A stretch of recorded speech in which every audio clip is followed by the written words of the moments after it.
તો નમસ્કાર દર્શક મિત્રો, સ્વાગત છે તમારું અમારી આ યુટ્યુબ ચેનલમાં.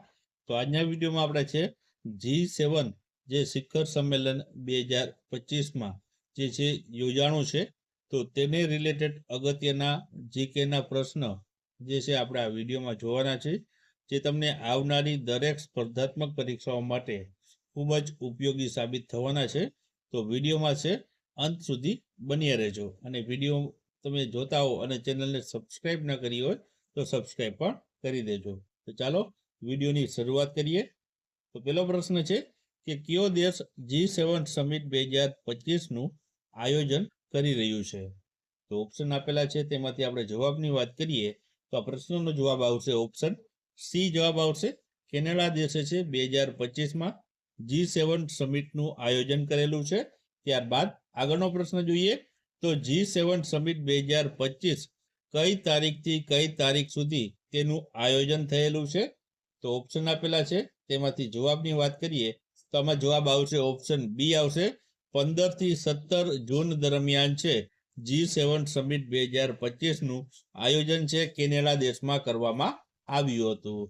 ત્યારબાદ આગળનો પ્રશ્ન છે કે G7 સમિટ 2025 કેનેડાના કયા પ્રાંતમાં યોજાઈ રહ્યું છે?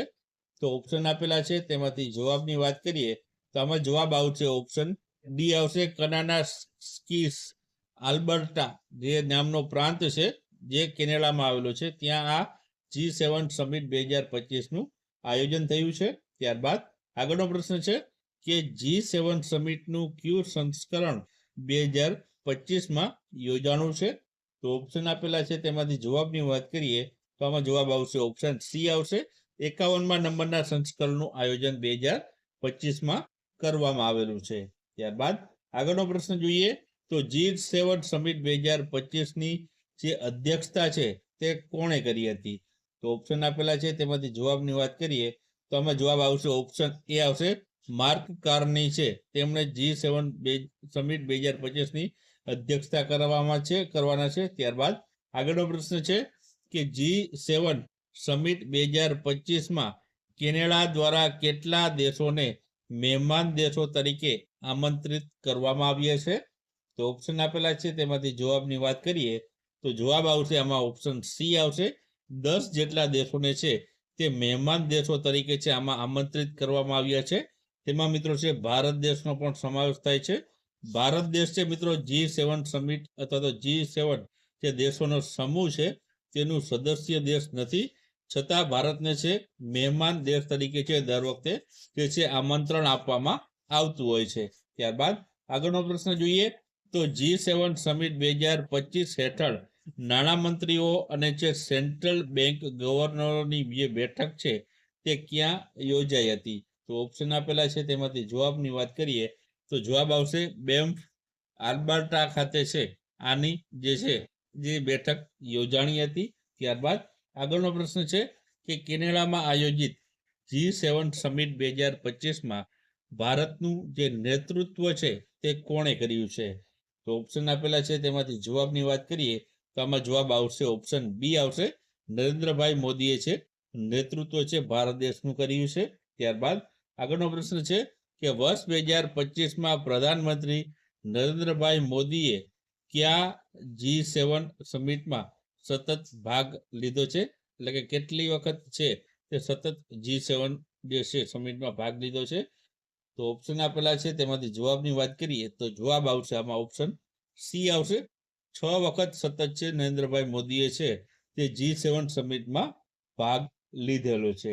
ત્યારબાદ આગળનો પ્રશ્ન છે કે 2025માં G7 સમિટની કઈ વર્ષગાંઠ છે તે ઉજવવામાં આવી રહી છે? તો ઓપ્શન આપેલા છે, તેમાંથી જવાબની વાત કરીએ તો આમાં જવાબ આવશે મિત્રો ઓપ્શન એ આવશે. 50 વર્ષ પૂર્ણ થયા છે, એટલે કે 50 વર્ષની છે જે વર્ષગાંઠ છે તે ઉજવવામાં આવી છે. 2025માં સંસ્કરણ પૂછવામાં આવે તો 51મા નંબરનું સંસ્કરણ છે, પરંતુ જો વર્ષગાંઠ પૂછવામાં આવે તો 50 વર્ષ પૂર્ણ થયા બાદ તેની ઉજવણી માટે છે તે વર્ષગાંઠ 50 વર્ષની ઉજવવામાં આવે છે.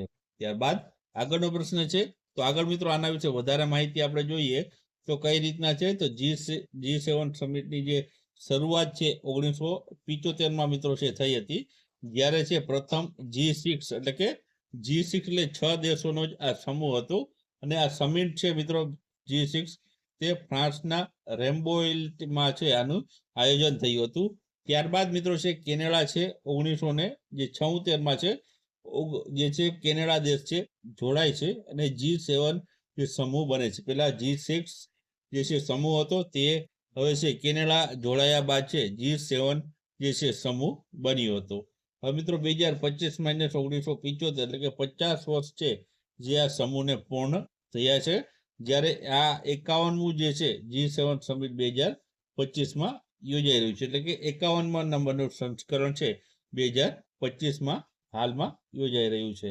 ત્યારબાદ આગળનો આપણે પ્રશ્ન જોઈએ તો આગળનો પ્રશ્ન છે કે G7 સમિટ 2023માં છે તે ક્યાં આયોજિત થયું કરવામાં આવ્યું હતું એટલે કે આ અગાઉ છે 2023માં ક્યાં આનું આયોજન થયું હતું.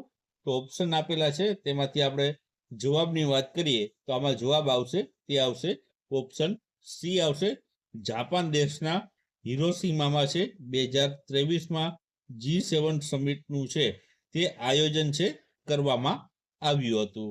ત્યારબાદ આગળનો પ્રશ્ન જોઈએ તો G7ની જે સ્થાપના થઈ ત્યારે છે તેમાં કેટલા દેશો હતા એટલે કે સ્થાપના સમયના દેશો પૂછવામાં આવ્યા છે. તો આમાં જવાબ આવશે મિત્રો તે આવશે ઓપ્શન બી જવાબ આવશે. સ્થાપના સમયે પૂછવામાં આવે તો G7માં છે તે 6 જેટલા જે છે દેશોનો જે છે સમૂહ હતો. ત્યારબાદ આપણે અગાઉ જોયું તે મુજબ કે 7મો દેશ છે 1976માં જે જોડાણો હતો તે હતો આપણો જે કેનેડા દેશ છે તે જોડાણો હતો. ત્યારબાદ છે આ G7 જે સમૂહ છે તે બનવામાં આવ્યું હતું. ત્યારબાદ તેના વિશે વધારે માહિતી જોઈએ તો આપણે કહ્યું તે મુજબ કે 1970ના દાયકા દરમિયાન જે છે 1970ના દાયકા દરમિયાન United state, France, United Kingdom, Germany, Japan અને ઇટલી આ તમે જોયું 6 દેશ છે United state, France, United Kingdom, Germany, Japan અને ઇટાલી દેશ છે તેની જે અદ્યતન જે ઔદ્યોગિક અર્થશાસ્ત્રનો એક અનૌપચારિક જૂથ તરીકે છે ગ્રુપ ઓફ 6 બનાવ્યું હતું. આ 6 દેશ મિત્રો છે સ્થાપના સમયે છે તેઓ હતા. ખાસ યાદ રાખજો યુનાઇટેડ સ્ટેટ એટલે કે અમેરિકા, ફ્રાન્સ, યુનાઇટેડ કિંગડમ એટલે કે ઇંગ્લેન્ડ, જર્મની, જાપાન અને ઇટલી આ 6 દેશ છે સ્થાપના સમયે રહેલા હતા. અને 7મો દેશ ક્યારે જોડાણો તો 1976માં કેનેડાને છે આમાં સમાવવામાં આવ્યું હતું અને આ 7 દેશનો સમૂહ G7 બન્યું હતું. તો ખાસ યાદ રાખવા જેવી બાબત છે 7 દેશો તે છે United state, France, United Kingdom, Germany, Japan, Italy અને છેલ્લું કેનેડા દેશ બન્યો છે. તો આ 7 જે દેશોનો સમૂહ છે G7.